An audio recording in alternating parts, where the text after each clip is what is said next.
I'm Marta. I work in the registration team and also in the IAM2 project. Hello, I'm Juana Georgiesi. I'm the project manager of the IAM2. This is now better known as the update of the ultravigilance registration. We are doing this series of webinars, and this is our last webinar in this series, into introducing the changes, explaining the frequently asked questions that we've received in the last couple of months since the solution was live, and providing overall Q&A session on the points relevant for registration in ultravigilance. So just to put this IAM2 ultravigilance update in context, the agency is working to standardize all users and organizations management. This IAM2 for EV registration is part of an ongoing change of user management in the system. We have in this year dealt with EV Human. We have plans to also incorporate in the IAM2 registration system the XCOM environment and also veterinary. We are working on it, and we will keep you well informed if this happens as we progress with this project.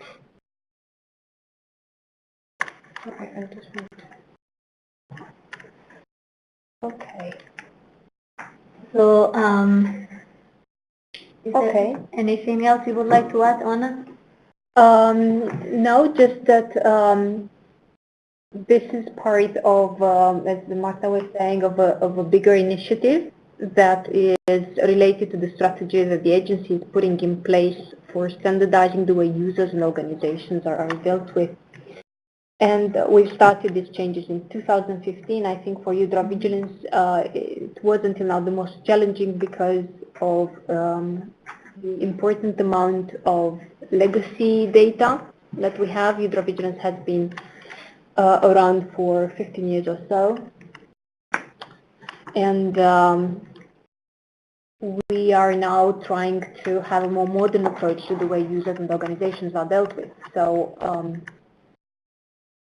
we're here to support you in a journey, I would say, for this new approach of EV. So before we start, I think, Marta, you had a couple of points. Yes, thank you. So I am going to take you through the main issues that we have been hearing from all of you. We would like to thank you for the feedback you have given us and for the patience that most of you have had during this change of registration process. If you have the opportunity to have another screen, it would be very good that you log in the EV restricted area and the EMA account portal, because there may be sections of it that I will mention that we have not captured in our slideshow. And well, I am sure that most of you are very familiar with it already, but it's just in case it can help you. Very well, let's go for it. What has happened? Before the 26th of July, to register an organization, to manage an organization, the address of the organization, the MEDRA license, the responsible person information, the creation of new user profiles, the activation of user profiles, the change of transmission mode, everything happened from the EV restricted portal. From 26th of July, this changed, and we incorporated two new systems in the way we manage and register organizations and users. There are a few fields that are still ultravigilance restricted only, and I will take you through this later in the presentation. The main change is that we now have two systems to deal with the organization and the users. For organizations is SPOR portal, the organization section that we call OMS. In there, if you want to create a new organization or you want to create a new affiliate that is not yet registered in OMS, you have to go to that platform. Any change in the address of the organization has to go through a change request in OMS. It's no longer done through the AV restricted area. This is something that also will remind you of when we go to the AV restricted area, because there are address and contact details there in the main page, but these are related to the responsible person of the profile only. And the second important system that we have incorporated is the EMA account platform. In this platform, everyone that has used the system before in EMA has an EMA account management platform profile. I will remind you of this later because it's very, very important. In this is one of the it is a key information for you to understand some of the issues you've been having. I will take you through it a bit later. The first doubt that most of you had is what is an affiliate and what is a virtual affiliate. Affiliates are legal organizations. They are recognized by your national competent authority. They have different VAT. They have a legal physical entity registered, and they are recognized by the different EMA departments.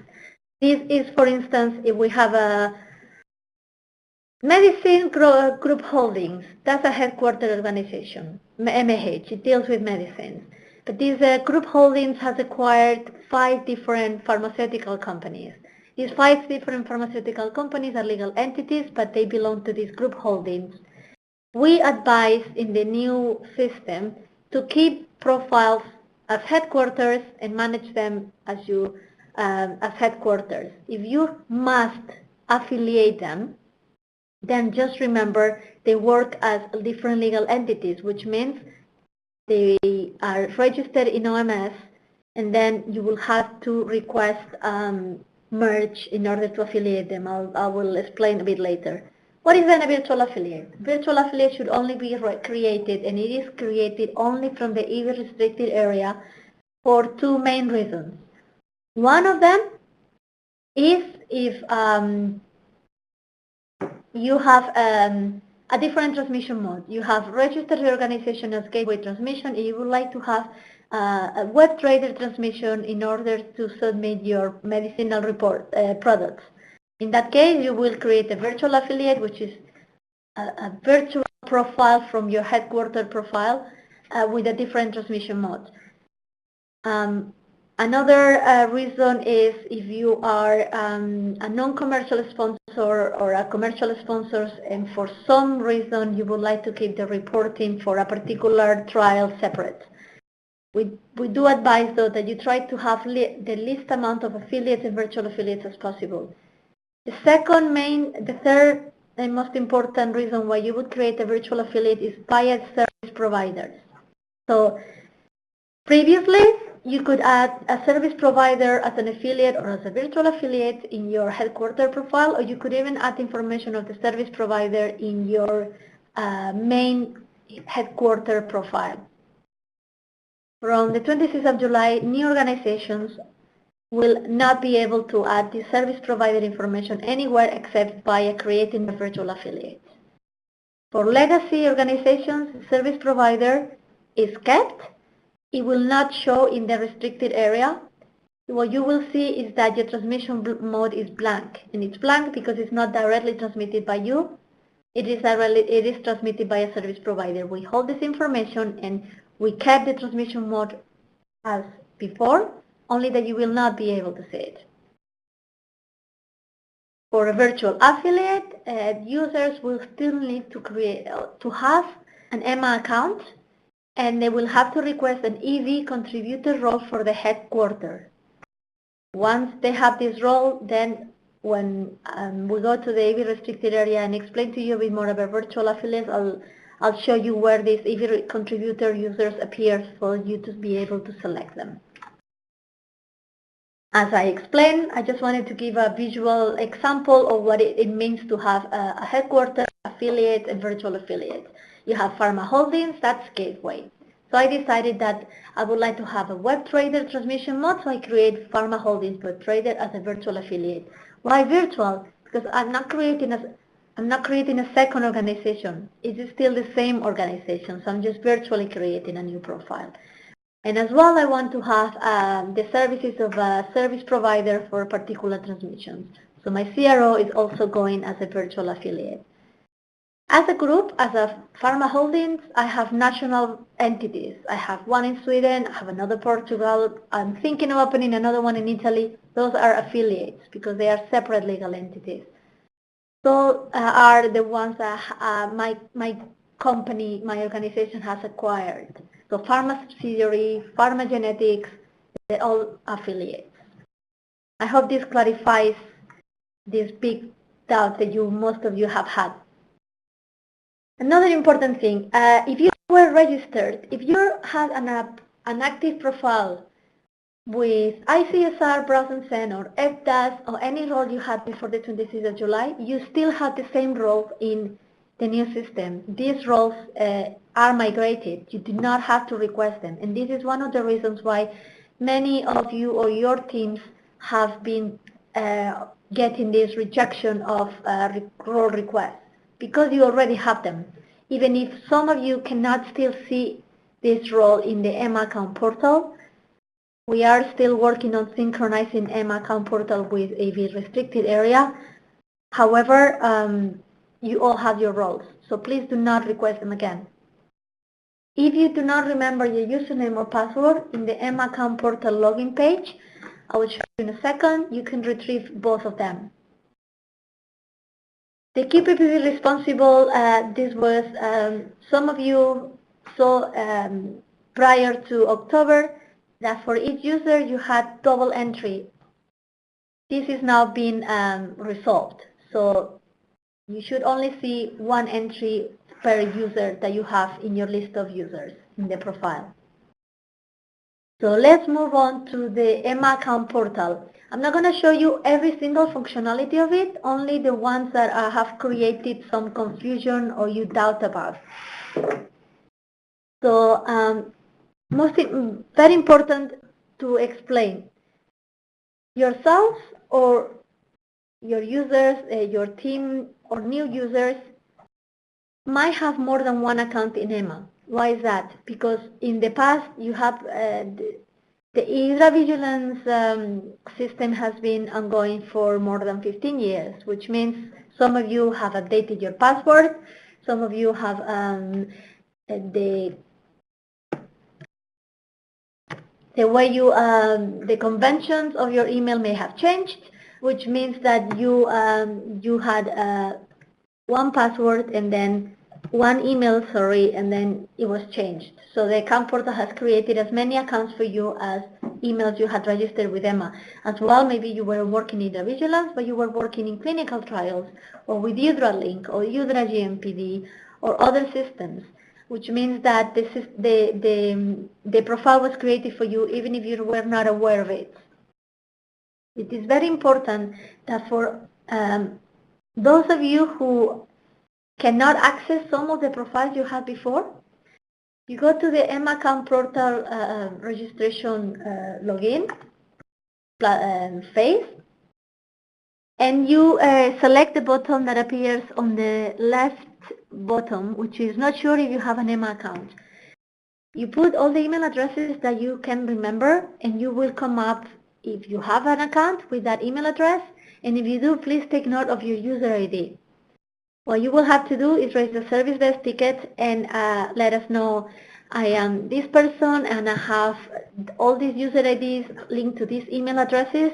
I would like to keep this email address, and so I would like to keep this user ID, and we will proceed to merging the accounts. This is so that you only have one set of credentials, one unique account, which is the purpose of IAM2. And at the same time, please be aware that this merging of accounts is done on a weekly basis. So for a few days, you will have to work with your different user IDs in order to access the different profiles, because the access might be spread into your different accounts.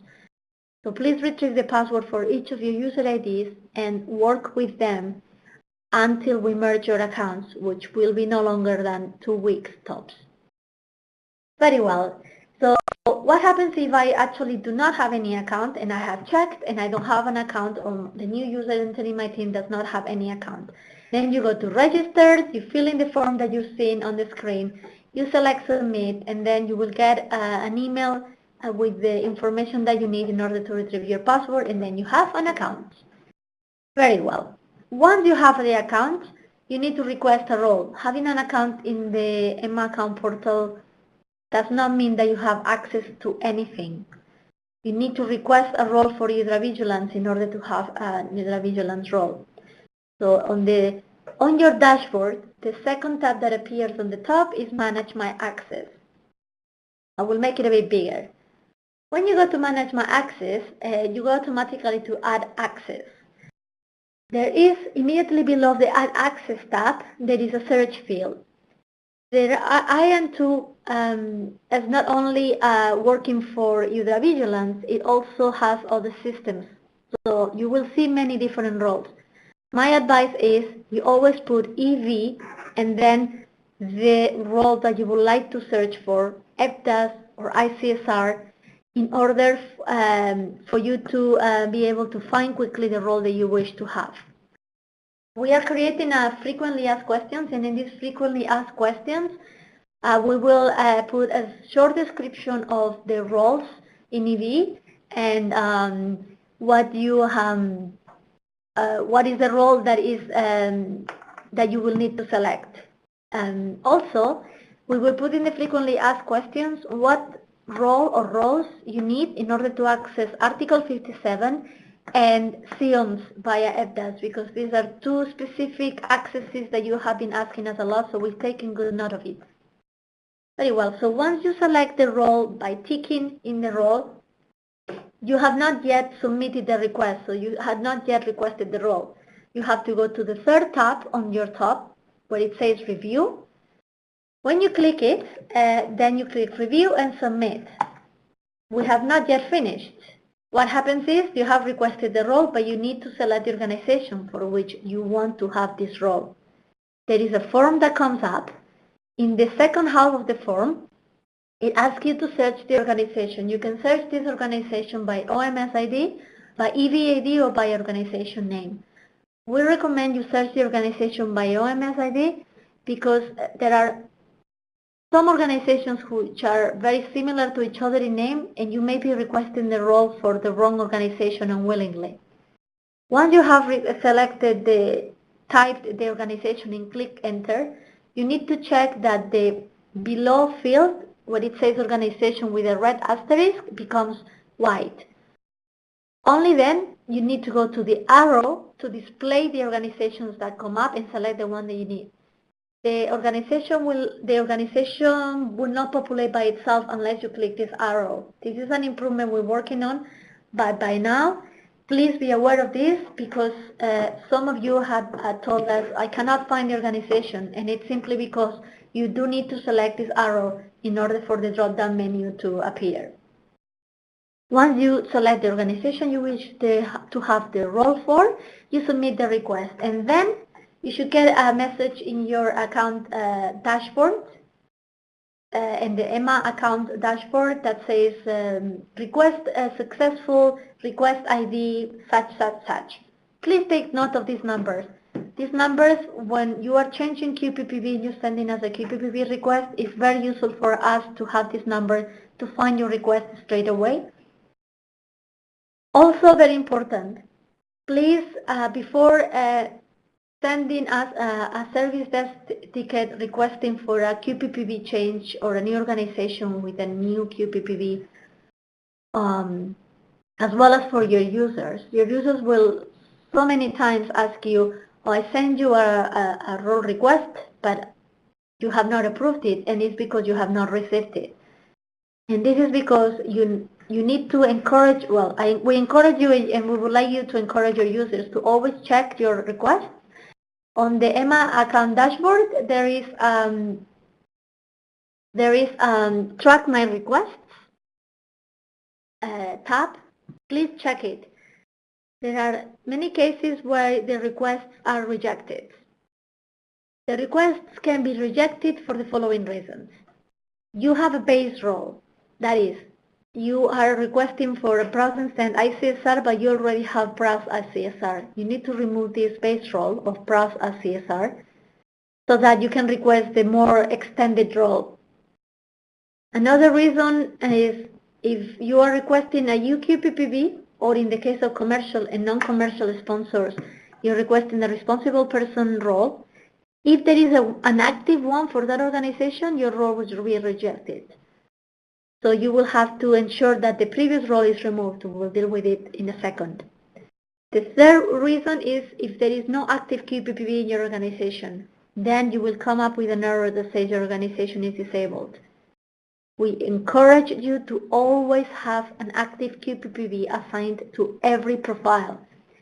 If a QPPV is leaving, they should request the removal of the role, and that can be approved by us.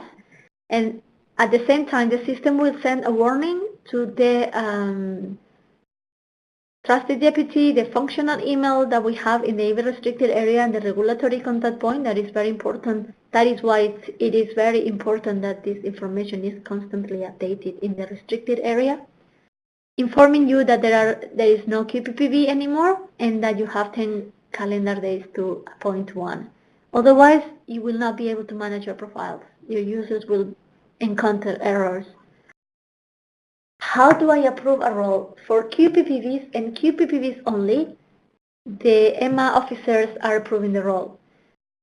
We have created a document in the how to register page. And this document is called Change of QPPV. It tells you the documents that you need to add in the service desk ticket and the process.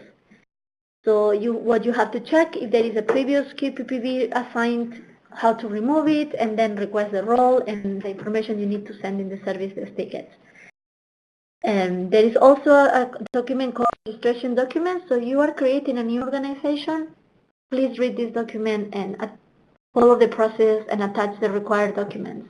It's most helpful for you and for us.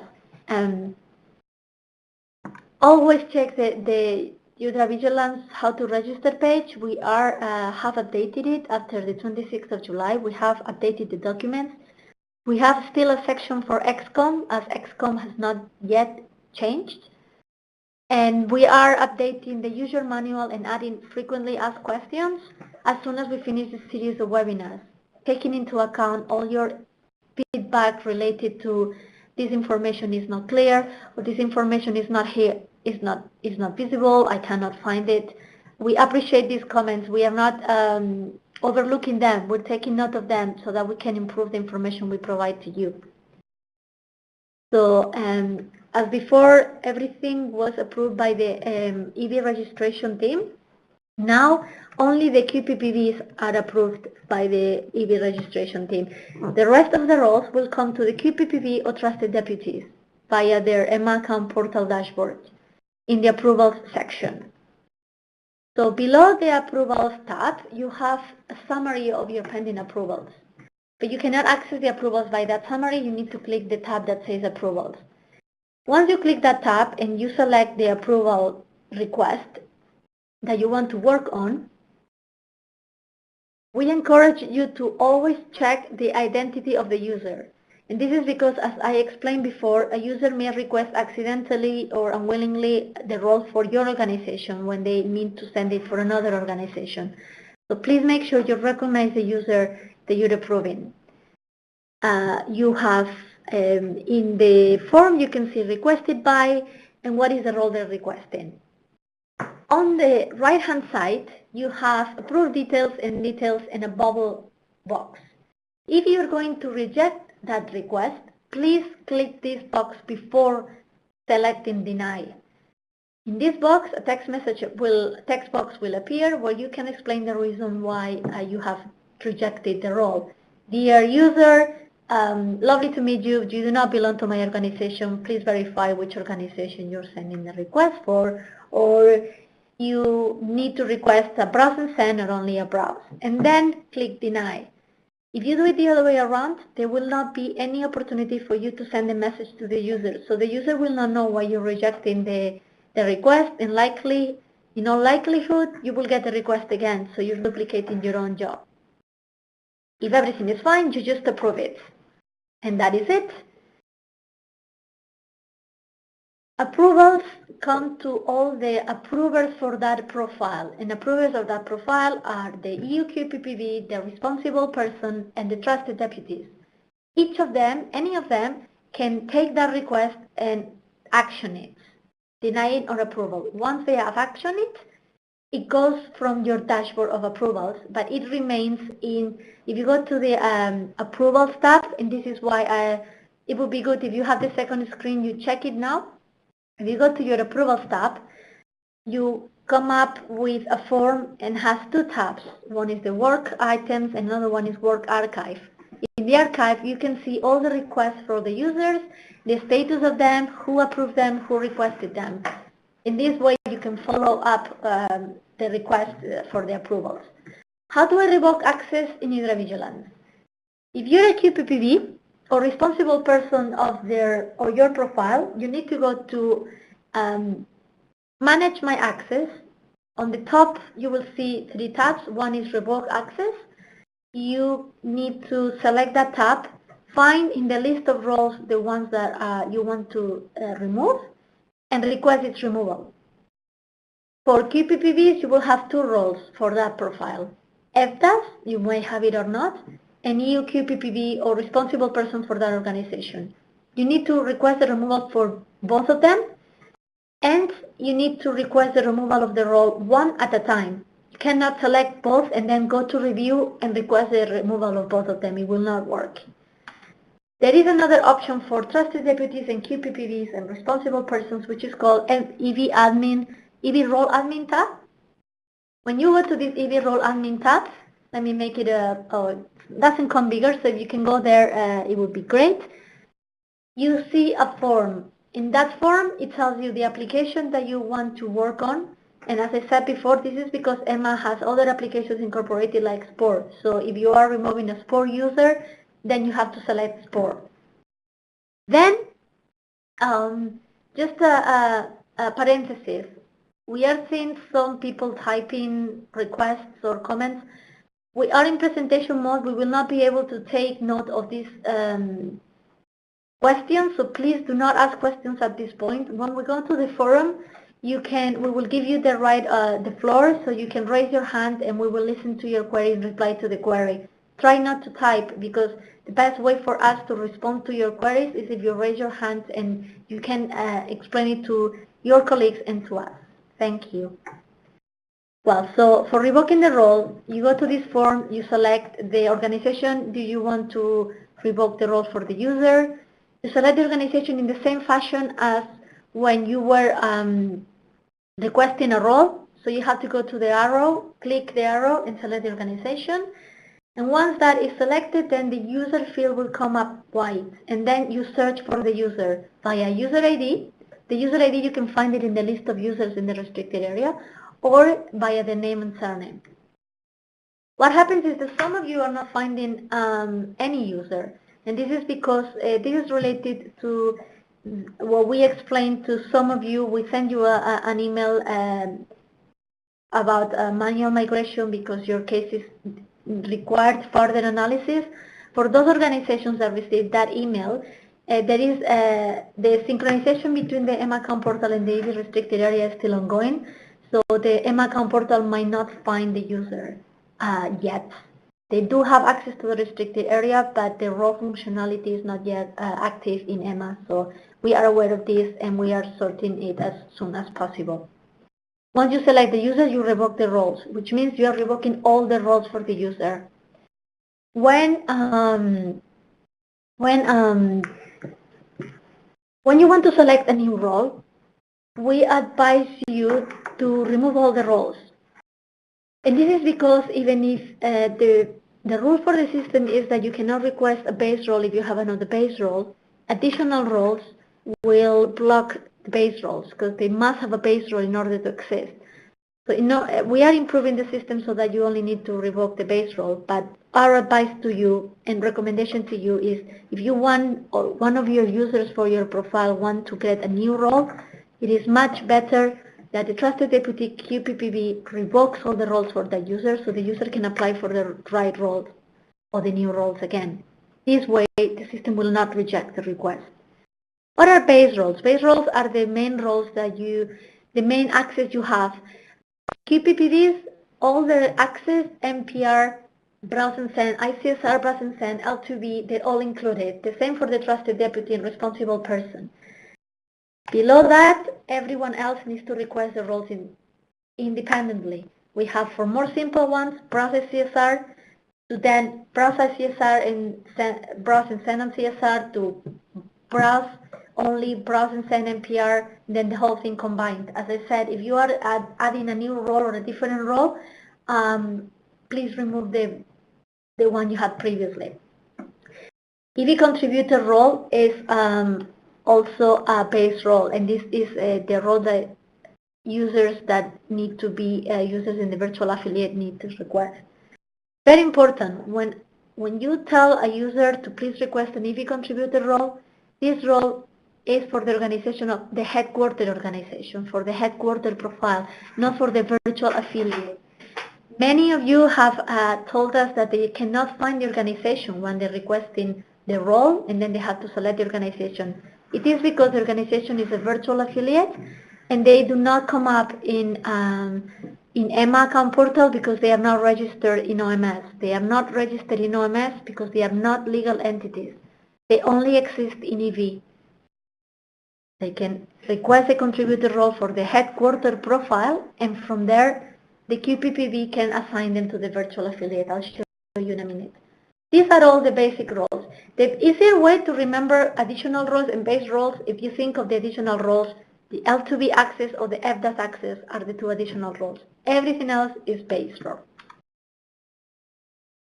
Now, please, if you have a second screen, do log into your restricted area. I'll take you through it quickly.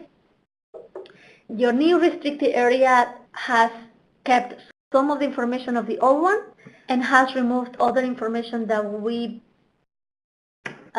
considered it was redundant. So I'm not going to take you through the information that you can see. I'm just going to explain a few things. And the second part of the profile of the display, you can see responsible information.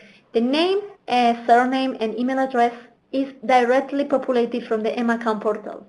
So if you wish or your users wish to update your surname because your status has changed, I don't know, from single to married, for instance, or your email address, you need to go to the EMA account portal, edit tab, edit identity, and then you can add any change that you need, and then click submit.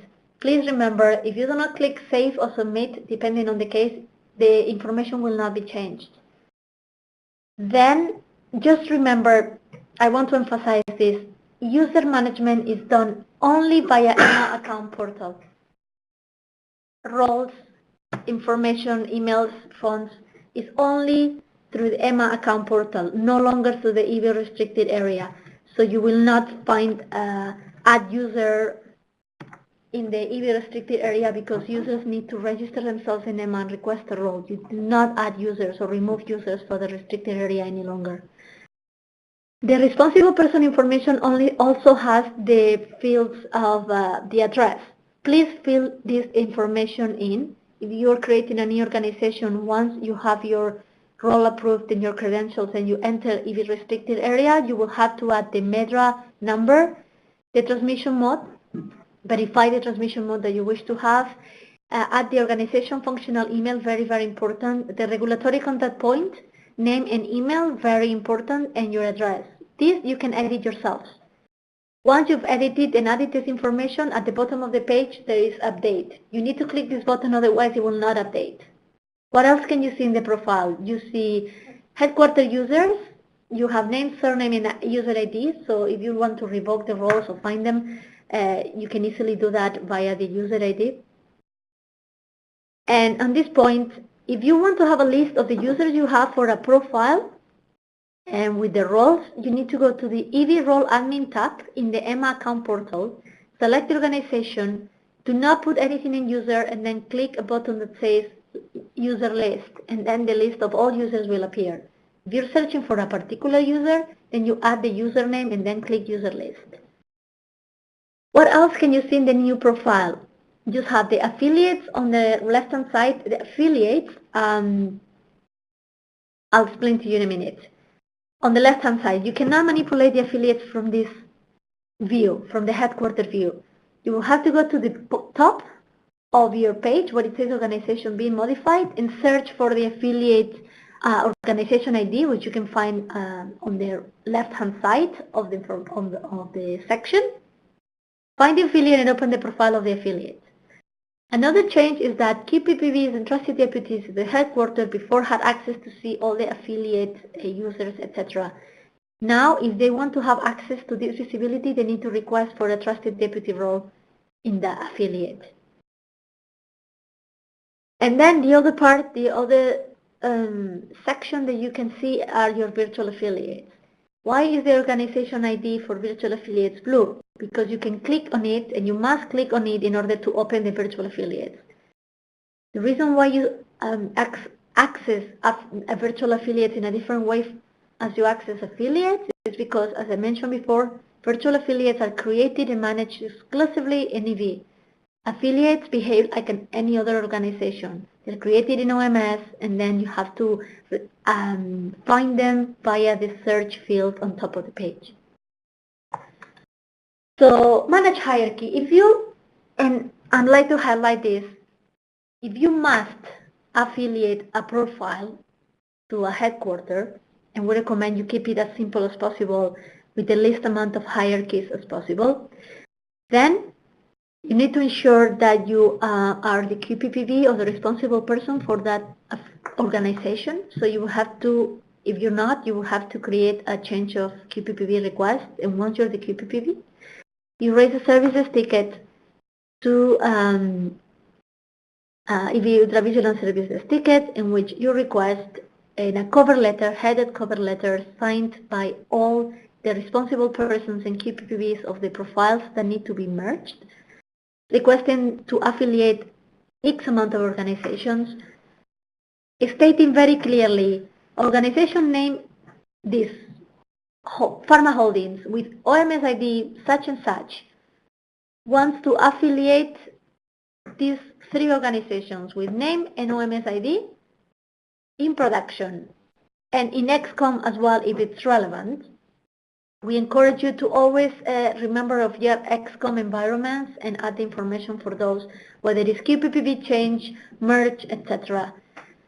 until the IAM2 also added implemented to XCOM. The letter must be signed for every responsible person of all those profiles, and if the new affiliates have affiliates, these affiliates will also become affiliates of the new headquarters. So you have a long list of affiliates in some cases.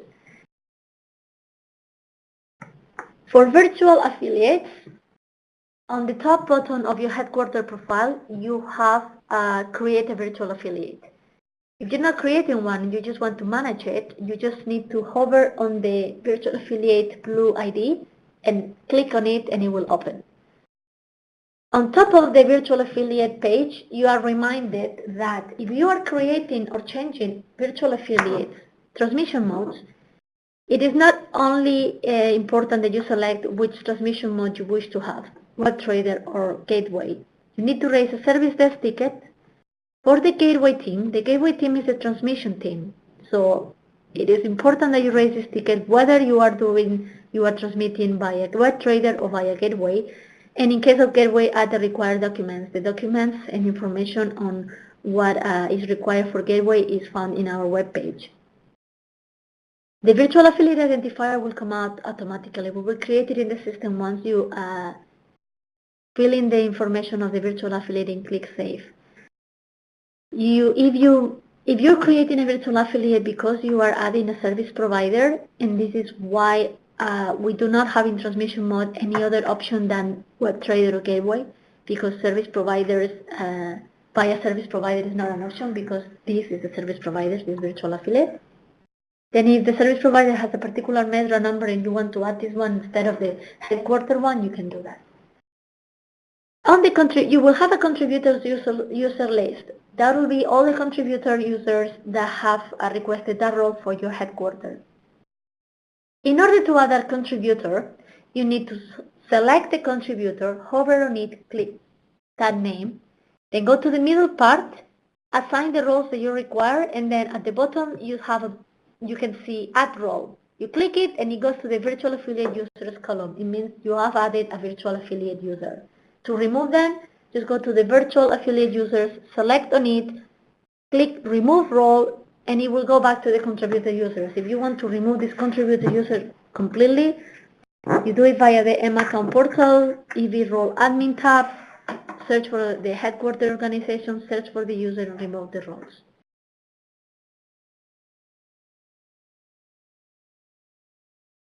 Very well.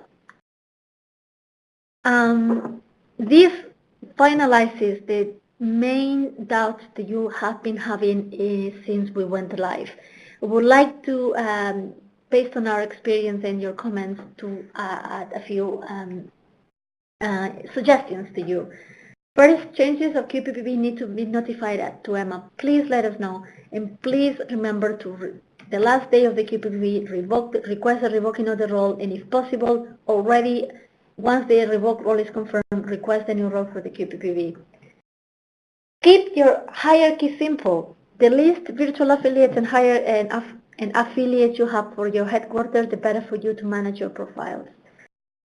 Please keep the regulatory contact point functional email and the information of the responsible person of the profile updated at all times. And register for EMMA with one email. We cannot stress this enough. There has been many cases of duplicate accounts, more than one account, which means that users thought they didn't have access to some organizations, and when in reality they do have the access, only with a different user ID and password. So identifying these additional accounts, raising the services ticket, telling us about them, and requesting the merge will help us to help you. We also, if we spot this, we also inform you, and we also let you talk to you and liaise with you to establish which is your main email address and the user ID. But if you proactively can do this as well on your side, it will help us enormously. How can I ask for help? In order to streamline the communication, in order to ensure that only one agent is dealing with all your requests, that there are no multiple requests via email, service desk of EMA, etc., regarding the same subject, same organization, we have created a user vigilance specific platform in the service desk. How do you find it? If you log into the service desk, on the left-hand side, there is a little small menu. User vigilance is there. Please raise tickets related to QPPB changes or transmission mode changes or new organizations for us. The form will guide you. We have created a form. Please go through it. This will ensure us that we have all the information that we require in order to more efficiently and quickly reply to your request. If what you're doing is requesting a transmission mode, please only raise a service desk ticket without going to user vigilance. The gateway team will pick it up and will change or add transmission mode and will liaise with you directly. The user vigilance registration inbox and the individual vigilance registration officers will not answer emails. The user vigilance registration inbox is not working since last week. It was monitored until the 1st of October. It is no longer monitored. The registration officers are dealing with all your queries via the tickets. We are actively checking all your tickets. If there are delays in answering or getting back to them, it is because we are dealing with different teams that are working on your issue, and we will respond to them while the issue is sorted or we have an update.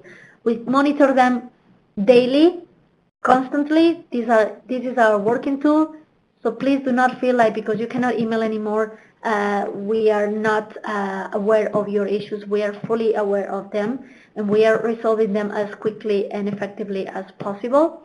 If the problem that you have is that your account is locked, and so you cannot raise a services ticket for it to be unlocked, in our webpage we have the service desk phone number. Please give them a call and they will unlock your account for you. We will also finalize the update of the user manual. We will also add the frequently asked questions so that specific ad hoc questions and doubts can be quickly found and resolved. The user manual is long, we know, it'll be longer, but you can always do a keyword search and find information that you're searching for, whether it's ICSR, FDAS, KPPV, L2B, it's all there. We highly encourage you to use the tools that we have created for you. Please be familiar and save in your favorites the user vigilance registration page. The format has changed. The shortcuts for the user vigilance production in XCOM, for SPOR, for EMACAM portal, the 5 documents that I mentioned earlier, they're all at the bottom of the page. We will try to modify this structure and push them up to the top. But in the meantime, please note they are still there. Service desk link and service desk phone number is also there. Please use these documents. Please use and search for the information in the web page. It is there. We will happily answer your queries via the service desk if you are have a doubt that is not clear from the web page or the documents, or you have not managed to find it. But as we are dealing with many different requests, if you can find information in the documents provided to you, that will help you further. As well, I would like to emphasize, you do not create users or in the restricted area. You do not manage users. They have to do it themselves through the EMACAM portal. We are trying to give users more responsibility and control over their own profiles. The registration team does not approve roles for trusted deputies and standard users. The registration teams does not lock or unlock, obviously unlock, reset passwords, retrieve user IDs. The system does it for you, or the service desk does it for you. The registration team will help you with that related to transmission mode, but it is much better that for efficiency reasons, you direct your queries directly to the gateway team via the service desk ticket. This is just so that you get, you don't go through a long journey for your request to be answered. I think I'm not leaving anything out, but now we will go into the forum mode. And please, the way we work on the forum mode is you raise your hand so that your colleagues and us here can listen to your question and we can reply to your question. In attention and respect to your colleagues, please be, if you can, be attentive to other colleagues' questions in order not to repeat the same question. It will give others a chance to ask new questions for everyone's benefit. In addition, please respectfully, I would like to ask you that I understand that some of you have raised tickets with us. We are aware of your tickets. Please do not use this forum to comment on your tickets. There is a specific question related to I'm not very I'm a bit confused about the process to register any organization, or please repeat how you change KPPVs. We will be very happy to answer those questions related to the registration or management of organizations and users. But please do not use this forum to talk about your specific tickets. Thank you.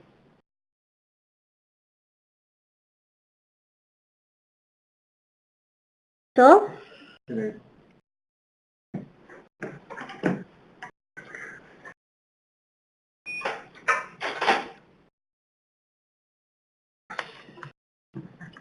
hello? Microlabs, I see. Yeah. Yeah. Hi, Victoria. Hello. Hello. I just have a query on my user accounts. See, our organization has headquarter level and also 3 to 4 affiliate accesses we have. And I have a user account for headquarter, I mean having the access for headquarter level and also affiliate levels. Please, sorry to interrupt. Could you stay a bit further away from your microphone, because we're not. Okay. It's very difficult to understand you. Yes. Yes. Can you please start and thank you. Thank you. So I'll repeat my question. Thank you. I have user accounts both at my headquarter and affiliate level. I have multiple affiliates under my headquarters, and I have several, multiple user names as well at each affiliate and headquarter level. So when I log in with my unique email ID into the EV web for searching for the ICSR, and when I just log in, I am asked for a drop-down menu where it shows access to all my affiliate and headquarters.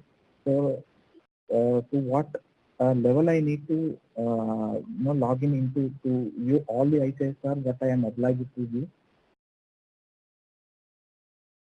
I mean, my question is that if I log into the headquarters, will I be able to view the ICSRs pertaining to my other affiliates? Okay. I hope we understand the question. You did have different user IDs and passwords for each of your accounts before, correct? And now you should only have one. Please do follow the exercise that I asked at the beginning and go to, do I have other accounts in Emma, and in case you have more than one. You should be able to access all your profiles. We do not distinguish between affiliates and headquarters via your unique credentials. If there are any profile that you're not finding, it may be because of two reasons. One, because you have additional user IDs, and this is why it's important that between you and the registration team find them. If you cannot find them, please raise a service desk ticket. We will search for, we will use a different search method and try to identify you have additional accounts. And secondly, it is because I think I mentioned it earlier, otherwise apologize. When before headquarter users have visibility to their affiliates, now because the organization information is in OMS and the way it is linked to EV, it may be the case that you have visibility to some of the affiliates, but not to others. So for those affiliates, first, so I'll give you the steps. First, try to find if you have additional user IDs. If you don't, but you can still see some of your profiles, raise a services ticket and let us know. I have missing visibility on some of my profiles. We will search for, we will do a search.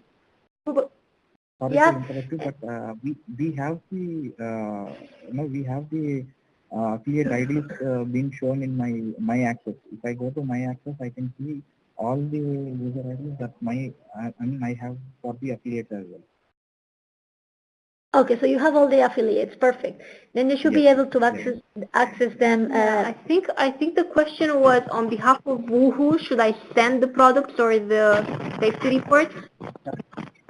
Correct. See, when I log into the e-visa ICSR and with my unique email ID, the moment I log in, I will be requested to select the organization I want to enter, right? Okay, so if you want to send the safety report on behalf of the headquarter, you have to choose headquarter. No, it's not sending the safety report. It's downloading the ICSR for which we are obliged to download. Yes, and you can do that. It depends on behalf of what organization you have the right to download the ICSR. So if you have a role that allows you to do that on behalf of the headquarter, then you should log in at the level of the headquarter. Okay, once I log in into the headquarter, will I be able to download the cases for which I am obliged to download on behalf of my affiliate as well? So you can also log in on behalf of your affiliate, and if for that affiliate you have the correct role, that is browse and send, for example, safety reports, then you will be able to download the safety report by logging in to the virtual affiliate. So it all depends on what type of role of access you have for that organization. I hope this this has clarified your doubts. Yeah, I got that. Thank you. Okay, thank you very much. We're now going to go quickly to the next person. I see there are a few that have raised their hands. So, thank you. The next one is, who's the next person? Veronica Macholava. You have the microphone now. Hello, hi. Hello, thank you very much for the webinar. It's very nice. Please, can I ask you, I didn't really understand. I'm registered as a trusted deputy, and I need to remove some affiliates and some virtual affiliates. Okay. Not some roles, but the Right. actual affiliate. How can I do that? So for that, for removing the affiliate, you will have to open a ticket with us, because you can easily create an affiliate, Yeah. but unlinking it to your headquarters, there is first the need to, okay, my colleague seems to have more information on this, so I'll leave the question to her. Sorry if I created confusion. No, that's fine. Thank you. For affiliates, remember they are like normal organization profiles. You will need to follow 4 steps. First, revoke the roles for all the users in that affiliate organization. Then ensure you don't have any active products, transmission product, and transfer those products if necessary. Then raise a services ticket to remove to the gateway team to let them know that they need to remove the connection. And then if that affiliate, the legal entity is no longer active, I don't know, it's gone bankruptcy or it's been dissolved, then you need to create a change request in OMS for them to disable to disable that organization in OMS. This is how you remove an affiliate. The reason behind that is that we need to be sure that there are no products or safety reports, no data associated to this, let's call it dying organization, if this makes sense. Yes. Sorry, can I go? Sorry, can I comment? Yeah? Yeah. And I was just going to finish with the virtual affiliate.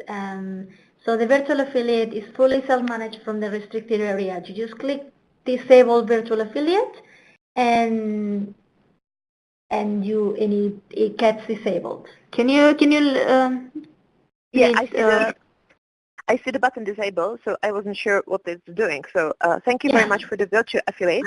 Yeah. I just wasn't completely sure. But yeah, you just please verify that there is no data on behalf of that organization before you do that. Yes, very, very important. Thank you very much. This is a verification that was done manually by our teams, but we now rely on you to be sure that when you disable an organization, there is no data attached to it. So Thank you very much. But can I ask something more for the contributor? I have already raised the service desk ticket, and I'm sorry, you've told us not to talk about it, but they actually have told me that I am the one who is supposed to remove the affiliates, normal affiliates. And they gave me some vague response how to do it, but I couldn't go through it. So should I write them again that I've been participant to this webinar and I've been informed that I can't actually remove the affiliate? So is the question around the contributor or the user or the affiliate, the organization? It is organization, affiliate. Okay, so then because the answer given by the service desk seemed to have been more related to a user situation, so there might have been confusion there. I'm sorry for the organization, Marta is the best person to give a straightforward answer. So I think I already mentioned the process for the affiliate removal. You need to go to the EMA account portal, use your EV role admin tab and revoke the roles for all the users. Please bear in mind that an affiliate profile does not have EV contributed roles. Only virtual affiliate profiles have EV contributed roles. And we are fully aware that the terminology has changed, it has included new words, but it is also, you may have not very accurate answers from the service desk, and this is because the terminology used is a bit vague as well. So please always refer to EV contributor roles if you're talking about virtual affiliate users. Other users are users, profile users. If you would like to have information or you're having difficulties removing an affiliate profile, please mention that it is an affiliate profile. And kindly and respectfully asking you to be very mindful of how you the information that you provide to us, because we're doing the same discussions internally to be sure that everyone is aligned, but because of the high number of persons involved in this answers, it is easy that there are misalignments. Yes. So we just ask simply everyone, please use the same terminology, because otherwise we get confused. Okay, Thank you very much. Thank you very much. Thank you. That was a really helpful question. Yeah. Hope it clarified also other users. Next person that has raised the hand is Mr. or Mrs. Whippler. Hello. We're going to give you the microphone now so you can ask the question. Here it is. Yes, you should be able to speak now. Hello? We can't hear you. Can you please make sure that the microphone is on or that it is connected? Usually in the invitation to the webinar, we also attach instructions on how to verify if you are set up properly for the webinar. So Mrs. Whippler or Miss Whippler, Mr. Whippler, we're gonna have to disable your microphone because we can't hear anything. I'm going to answer very quickly in the meanwhile to one of the questions that I still have come up in the meeting chat from Mr. Andreas Vasilou. If someone is a registered QPPV for many years, does he have to request the role once again? No. No, you don't have to request the role once again, but you need to make sure of the email that you are using. So we've found a lot of situations where the users registered long time ago, maybe even because of a slight change in the naming convention, simply didn't have the correct email. They didn't provide you the correct email when we were trying to create your unique EMA account. So that would be the first thing I would look in your case.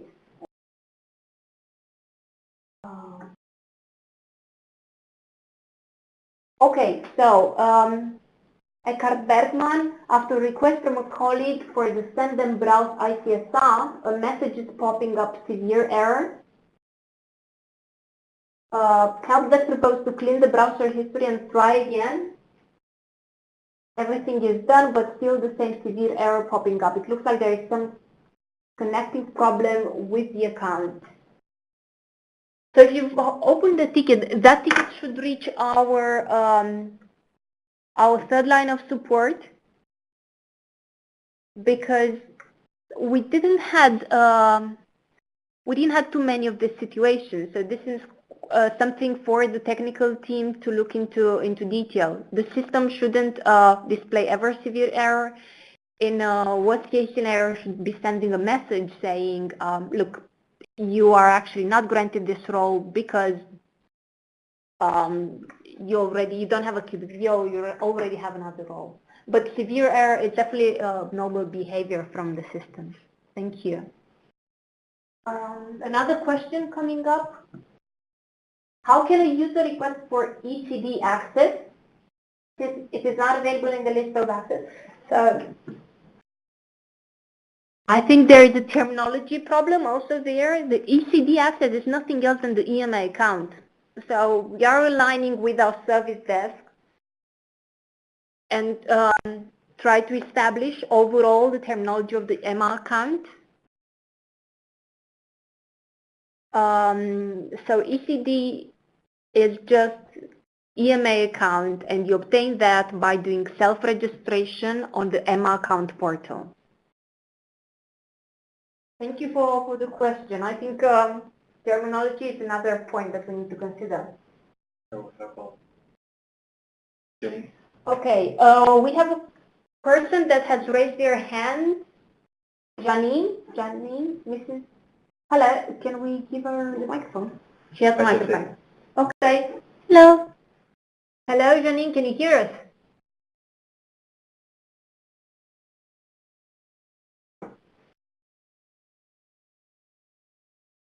Hello?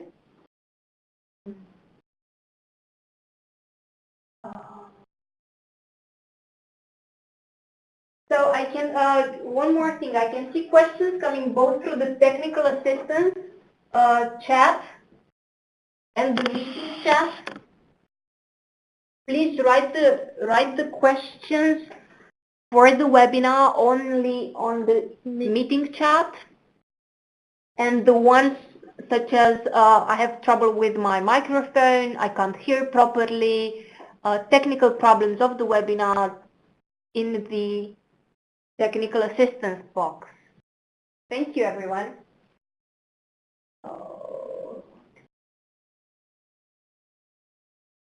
Let's go back to Pizarro. In the manage account box, I can still see the old accounts, probably not the old passwords. The passwords are not something that are visible in the system. In active status, that is right. So the manage account, we are aware that it's the manage account displays a lot of information. What you should actually focus on is on the roles that you receive, and that you can see in the manage access component of the dashboard of my account.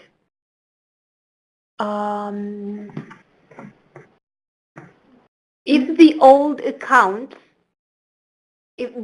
accounts should have been active until last week, when we finished the cleansing of the legacy data.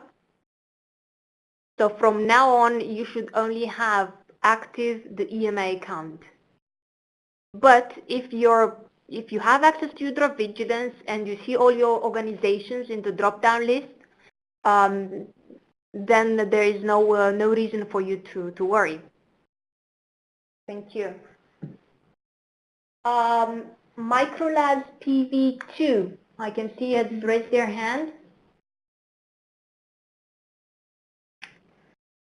Hello, you have the microphone now. Hello.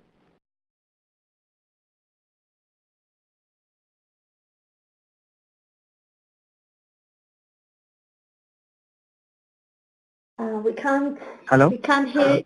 Oh, yeah. Hello? Yes, hello. Yeah, thank you, Victoria, for giving me another opportunity. This request, the question what I'm going to ask is related to one of the service desk. Sorry for bringing up the service desk again, but I just want to understand that if IMA now in between, did they or could they change the unique IMA ID, or once they have created from 26th July when they have created the unique IMA ID, it is only the one they are continuing, or they change it in between? Because one of the communications without UPPV, I came to know that the IMA account, the unique IMA ID has been a different one from what we have found out the way it was given in the user manual. So my question is like, has the IMA, I mean, is there an opportunity or even a possibility that the user ID could be changed with a unique user ID? So if I understand your question correctly, you want to change your unique EMA account? It's not about me changing it. Changing the naming convention, IMA or? has changed. Yes, sir. IMA has changed the IMA account, because we have found out that one ID is the unique IMA ID for us by the way it was mentioned in the user manual, like using the forgot username and forgot password. We have found that one user ID is our unique IMA ID. However, after the communication we had with our QPPV, we came to know that from our QPPV that was not the unique ID, but it is something else that we had for some affiliate. So my question is, So all users. has IMA changed the has IMA changed the unique ID, or is there any possibility that IMA will change the Okay. So yeah, there was so the change that happened. I'm going to try to summarize the change that happened almost 2 months ago. Is that Okay. EMA had put together an integration project. So for all the users that had their access spread across various systems in EMA, and in this case, the focus was on UDRA vigilance. So in UDRA vigilance, let's say 3 months ago, you had 3 different accounts registered with one email. I'm going to call it microlabs QPPV at gmail.com, just to make an example. If you had these 3 accounts in EV, after July, you will have only one account, which we now refer to as the EMA unique EMA account, EMA account, which is based on a naming convention composed of your first name and surname, or if you already were registered with EMA for UDRA-Link, for example, that's another system that we use, your UDRA vigilance access was merged to that initial UDRA-Link account. So yes, the answer to your question is yes, EMA has changed the approach to the UDRA vigilance accounts by leveraging a unique EMA account now. So when you log in, you have to use this unique EMA account instead of the previous account. I hope this clarifies. So my doubt is like from the user manual, which is effective from 26th July 2018, you have given a procedure to find out what unique ID is, right? So for finding out your unique ID, you should have received, we've sent a few emails to the users. Okay, so you've gone through forgot username and then forgot password? Yes. Yes. Oh, lovely. I will give you an example here. For example, when I do the procedure, I found out that ABC is my unique email ID. Okay. Okay. But I have another user IDs as well, say DEF and maybe DHID. Because it was registered with a different email, probably. No, it is actually registered with the same email ID, but it is with different affiliate. Okay. So when we found out that ABC is our unique email ID, so some days later when we contacted our QPPV, we got to know that from her that DEF is unique email ID and not ABC. So we want to understand if EMA could change that the unique ID from ABC to DF interim after 26th July? No, your situation seems a little bit more complex, and we can't hear very well at the phone. So if you open the ticket with us, our first and second line of support will get in touch with you. Sometimes it's easier to communicate and to verify the specific case through the ticket with the exact name of the user. Yeah, because it's very difficult to follow on. We're now going to move to the next. Indeed.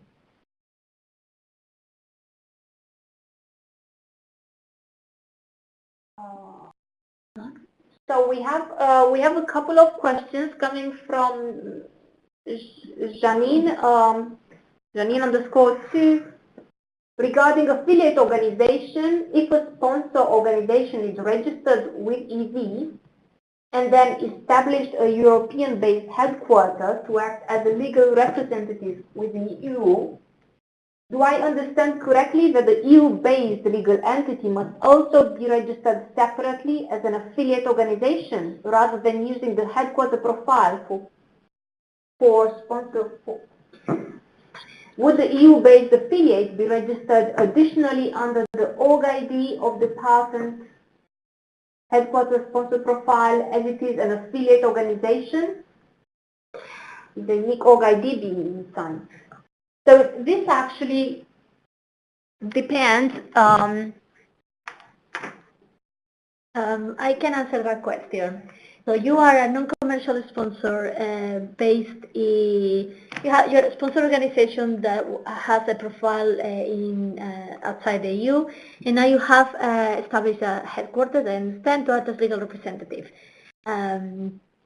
This legal entity does not need to be registered as a profile. When we register a commercial sponsor, we request two forms, Form A, Form B. Form B relates to the legal representative. If your legal representative has changed, you need to send via a service desk the documentation for the new legal representative, so we have our records updated regarding who is your your legal representative in EU. You do not need to create a new profile for a legal representative. Now, if you have an organization, an institution, a subsidiary company that is working with you, that is going to work with clinical trials or doing research, then if this organization is a legal entity, then you would need to create a profile if you do not have one already and manage that profile. If this is only one different trial, you will need to, if you wish, you can create a virtual affiliate. But legal entities do not require, legal entities do not need to be registered in Vigilance. Yeah. And if you already have, so the bottom line is, if you already have a working working organization in Vigilance, then you should submit data with that specific Vigilance organization. Okay. Thank you. I'm gonna go up, see if we haven't missed anyone. Mr. Whippler, I think we still don't know if it's Mrs. Okay, I have colleagues who cannot log into XDMPD anymore, although they have the role to do so. Their EMA logins, their EMA accounts have a different structure from the new ones. Should they request a new EMA account? No, so the different structure can be because of the historic data. So as I was saying, if they already have access to one of applications such as UDrive that were already integrated with the EMA account, then that will be kept. Only if they had no previous access, the naming convention will change. They went through forgot username and forgot password. User ID is not the last. So it would be interesting to understand if they are. Oh, okay. So raise their hands. We're going to try and give you the floor now. Again, the microphone. Can you hear me now? Yes. Hello, Yeah. Mrs. Whippler. Yeah, hello. So please ask a question and I'll try to answer it. You said it would be interesting. Yes.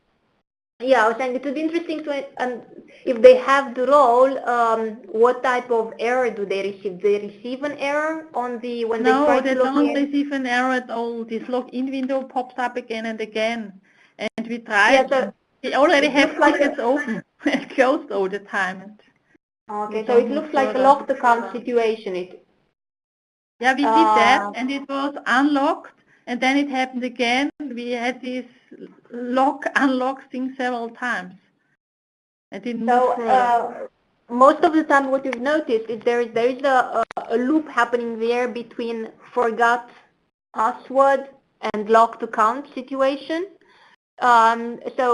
Usually the best way is to do it almost with the user at the phone saying, okay, now we've unlocked your password. Please, after unlocking the password, go through the forgot password on EMA account. Yeah. Because and then try to log in with the updated password. So that would ensure cleanup. Because what we do, the passwords are tricky to deal with. They're not just simply copy-pasted from one system to another, and I see there are problems coming very often about that. And the way to clean up is, after the unlock account, do the forgot password through the EMA account. Okay, we tried it. Sometimes so we raised another ticket, and when they receive the message that it's unlocked, then they should first do the forgot password thing. Correct, correct. Yeah, okay, we try this. Thank you very much. Yeah, we will try. Thank you. We've seen a lot of these situations because when our service desk colleagues Yeah, create a password, that also creates a misalignment. So the best way is to go through the forgot password, and please do come back to us because this is a recurrent issue. We will need to provide answer in the FAQs for this. Thank you. yeah, thank you. I see Ramon, he says, when accessing to EV role management with key PPV credentials, not all users are displayed. Is this normal? I understand that you mean EV restricted area. Your users displayed when you access a profile would be the users related to that profile only. So if there are users missing, it's maybe because these users don't have any role in that profile. How can we remove the users that are not shown? The users that do not appear as active users, so the list of users in the EV restricted area are only the active users. So if these users do not appear, you do not need to remove them because they should theoretically be already removed. Now, to verify this, you can go to your EV role admin tab in the EMA account portal and select the organization that you want to see all the users for and click list roles. That will give you an updated list of all the active users and which roles they have. If you find that there is a user that should not be there in that profile, then add the user ID in the user field and select revoke roles, and then you will remove the users. I hope that clarifies. Navdeep Somani asks, if we want to remove a specific role for a user, how can we remove? As I just mentioned to your previous colleague, you go to the EV role admin tab and you search for the organization, then select the user that you wish to revoke the roles for and click revoke roles. Thank you. Any other person would like to raise their hand? Do you have further questions?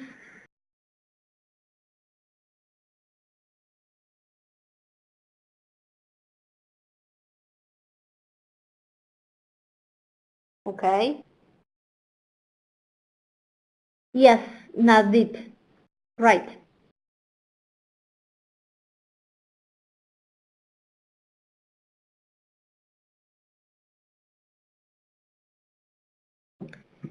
Some people are typing. If you have the opportunity to raise your hand, please do so rather than typing, because we then can ensure that we reply to your question.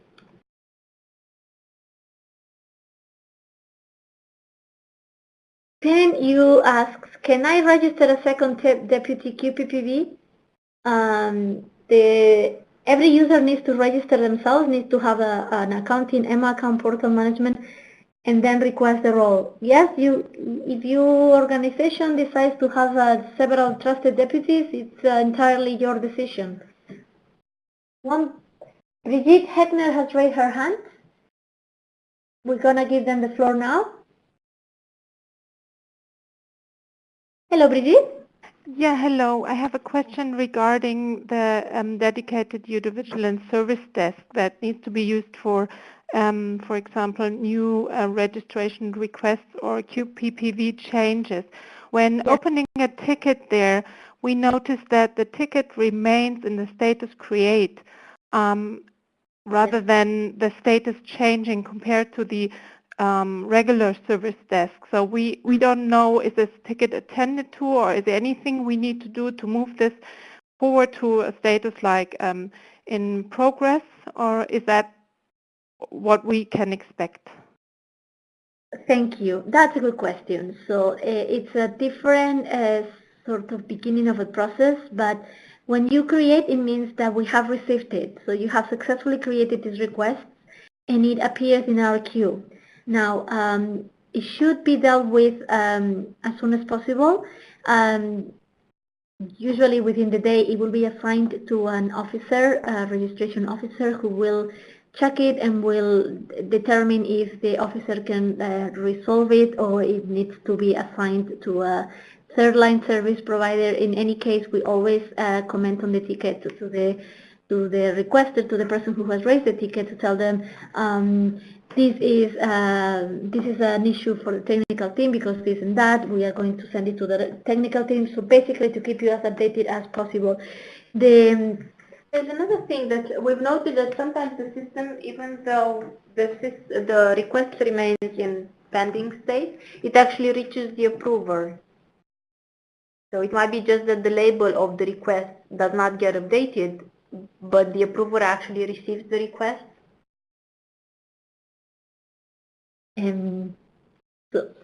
So yeah, don't worry about the terminology of what you see in comparison to the old service desk.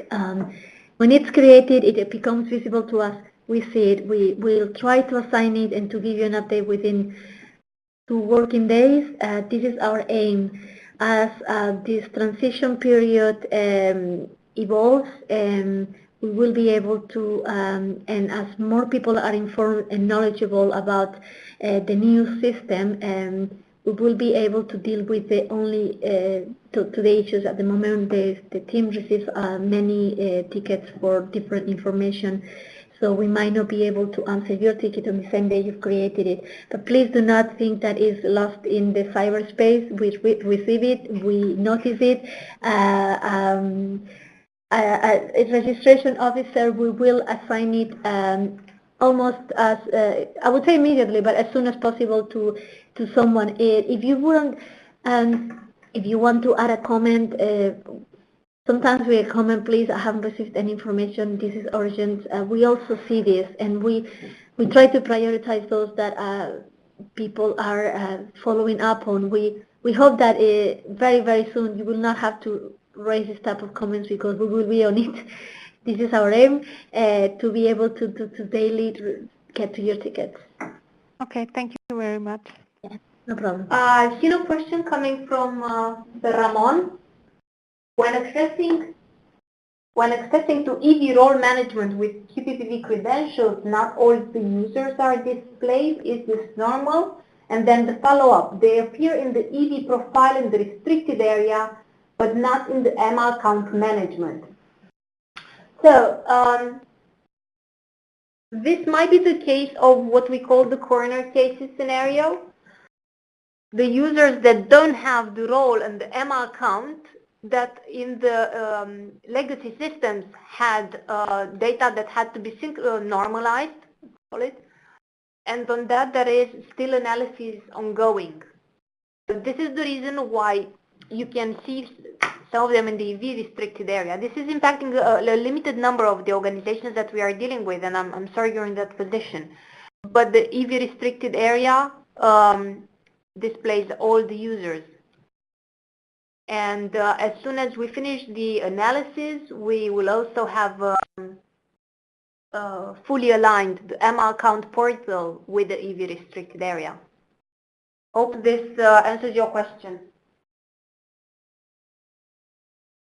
Okay.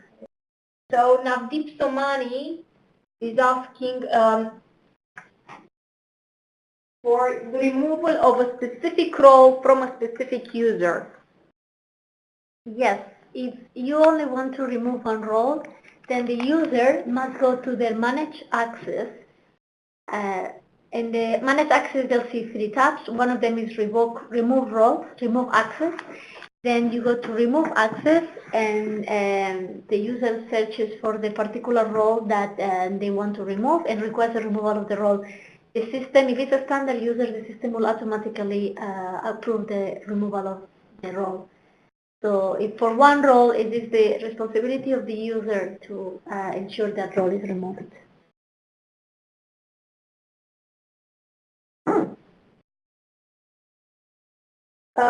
Payu_S is asking, can I register a second deputy QPPV? Yes, you can register as many trusted deputies as you need.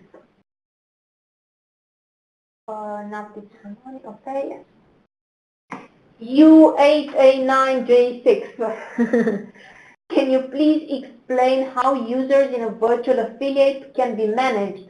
If the user removes its assigned role, we have some users who are now missing in the virtual affiliate account. Okay, to add a user to the virtual affiliate, they first need to request an EV contributed role to the headquarter. Then once they have, the system will approve this contributed role, and the user will be appearing. So the QPPV needs to go to the particular virtual affiliate from the headquarter profile. Click on the ID of the virtual affiliate. The virtual affiliate will appear. On the left-hand side, there will be a list of users that can be assigned to the virtual affiliate.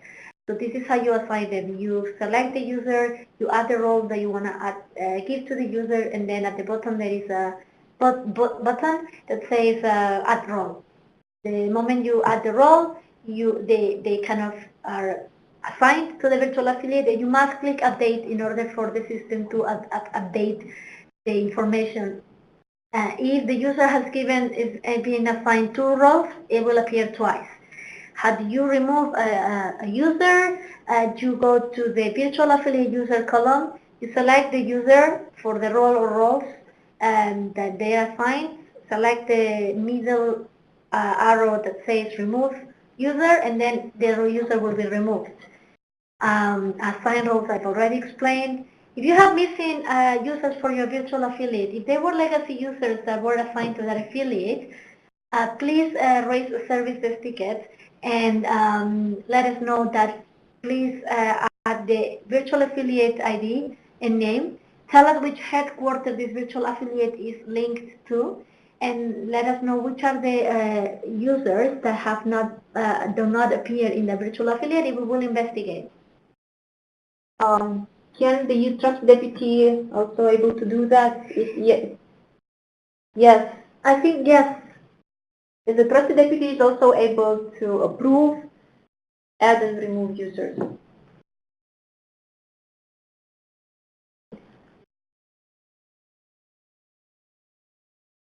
Okay. Maria Jose Reneses asks, does a user need to request basic role before requesting EFDA scientific role? Yes.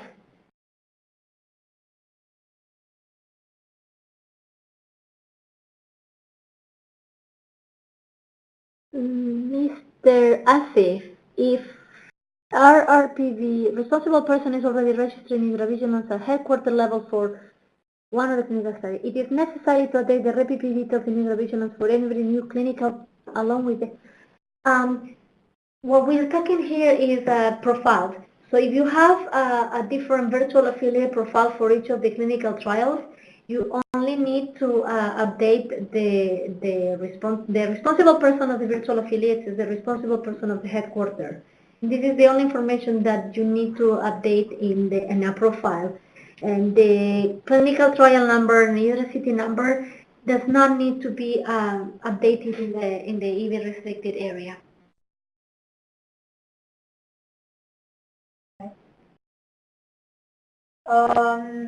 So we don't have other questions coming up. And no one is raising their hand.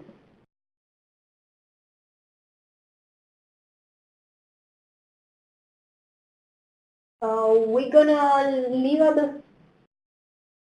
gonna leave 2 minutes so that if anyone else wants to type in a question, please feel free to do so. And if we don't get any new questions, we'll wrap up our webinar here.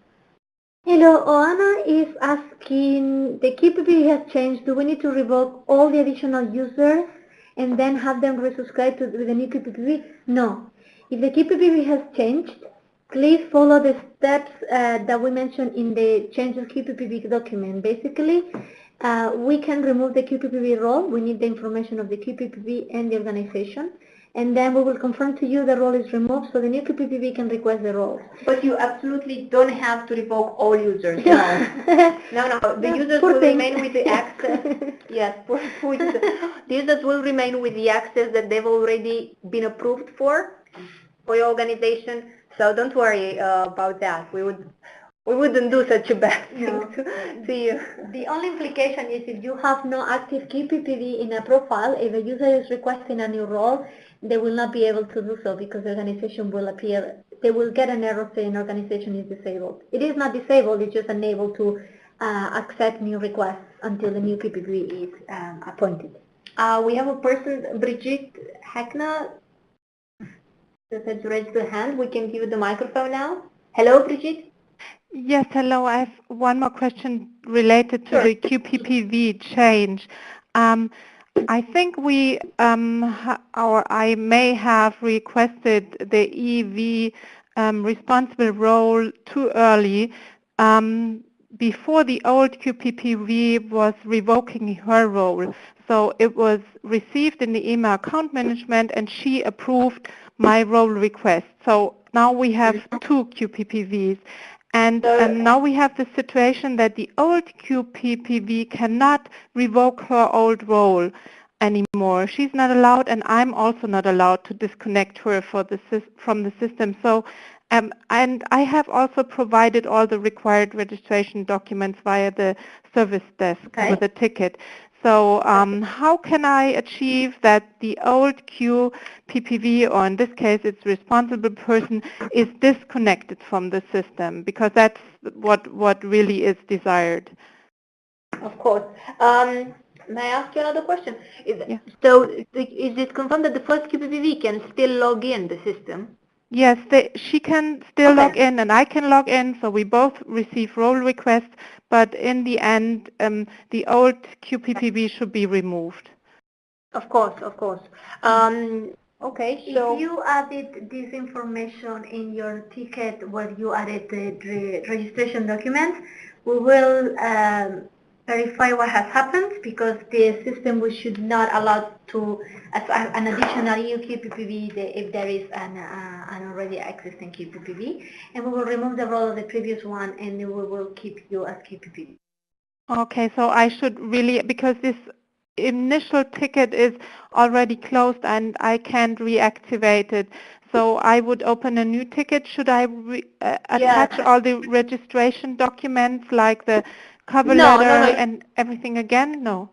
No, we try to have one ticket per problem because it becomes easier to organize our work internally. So if you have a ticket in which you say, I'm the new QPPV, the old QPPV needs to be deactivated, that will be sufficient information. Okay. I'm the approved new QPPV, or we don't need that you resubmit things. Okay. Thank you very much. Thank you. Thanks. Okay. Ramon is asking, should EV contributor users be displayed also under headquarter users in the restricted area of Udra Vigilance? So they are definitely displayed on the EMA account portal under the organization, and then under each virtual affiliate after you've granted them the additional browse and send role or the type of role that you want to grant them for each virtual affiliate. For the headquarter, we have a doubt. It's not mandatory, I think, from what we've seen. But to be honest, we don't have the precise answer on that, so we would have to ask our technical team for the exact answer. It's better not to create confusion. So, but if you want to see your full list of users, you should go into EMA account portal, list users under the EV role management tab, or in the EV restricted area for each virtual affiliate, you can click on the virtual affiliate name and see the users. Hope this is helpful.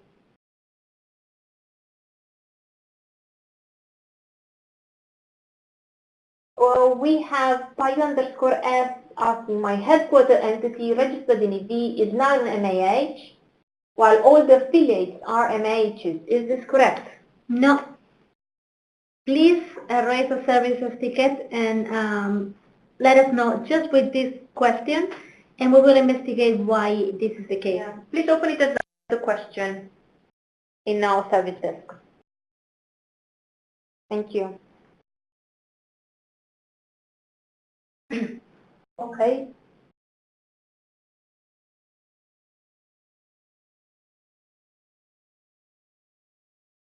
I would say that we've answered all of the questions coming through. Thank you very much to everyone for joining today. This was a very helpful discussion, and we are very very grateful for your patience, for your input that you provided, and we are in the process of taking all the feedback provided during this 5 webinars I think we had. This is the 5th. To put this your input in a unique document, in a frequently asked question that then would be published on the UTRA Vigilance registration website. And we are trying to do this as soon as possible. Thank you very much, everyone. Thank you. Have a good day.